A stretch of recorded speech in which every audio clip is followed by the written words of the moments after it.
अस्सलाम वालेकुम वरहमतुल्लाहि वबरकातुहू। दोस्तों मेरे चैनल में खुश आमदीद। ये एक बोर्ड के अंदर मेरे पास ये कैपेसिटर लगा हुआ था जो कि इस तरह इसकी आउटर बॉडी साथ वाले कंपोनेंट के जलने की वजह से ख़राब हो गई थी। तो इसको हम मल्टीमीटर से कैसे वेरीफाई कर पाएंगे कि कौन सा कैपेसिटर गुड है कौन सा बैड है। सबसे पहले तो हमें इसकी वैल्यू देखनी है। यहाँ पर लिखा है 1 MFD 1 माइक्रोफेरेड 10%। सबसे पहले तो इसको हम देख लेंगे कि पढ़ना कैसे। अगर तो इसके ऊपर कोड होगा तो फिर हम कोड को डिकोड करेंगे JKLMABC जो भी होगा। तो यहाँ पे लिखा है 1 माइक्रो, तो 1 माइक्रोफेरेड का मतलब है 1000 नैनो। तो इसको हम नैनो फेरेड में कैलकुलेट करेंगे।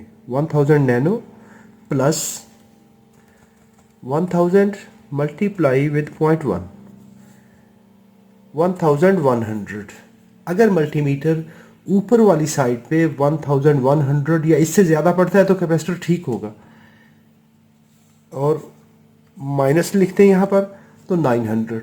अगर मल्टीमीटर 900 से लेके 1100 के दरमियान रीडिंग देता है तो कैपेसिटर ठीक होगा, ये वाला जिसकी टॉलरेंस 10% है।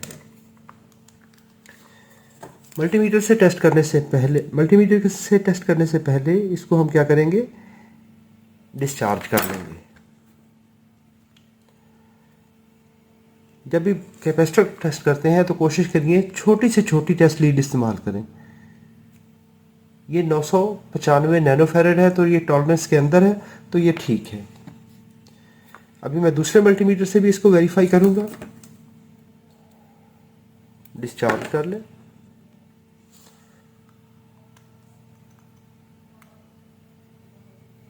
इसकी वैल्यू तकरीबन 400 नैनो, तो ये कैपेसिटर डैमेज है। अब यहाँ पर इस मल्टीमीटर को यूज़ करते हैं।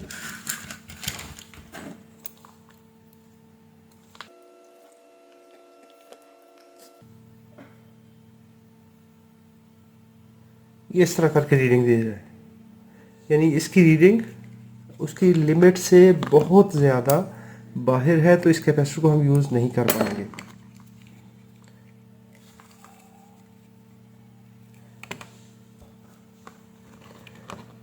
$993, इस मल्टीमीटर ने 994 बताई थी, इसने 993 बताई है, यानी 0.99।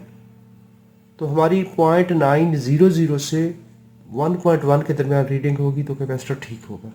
तो ये कैपेसिटर ठीक है, ये ख़राब है।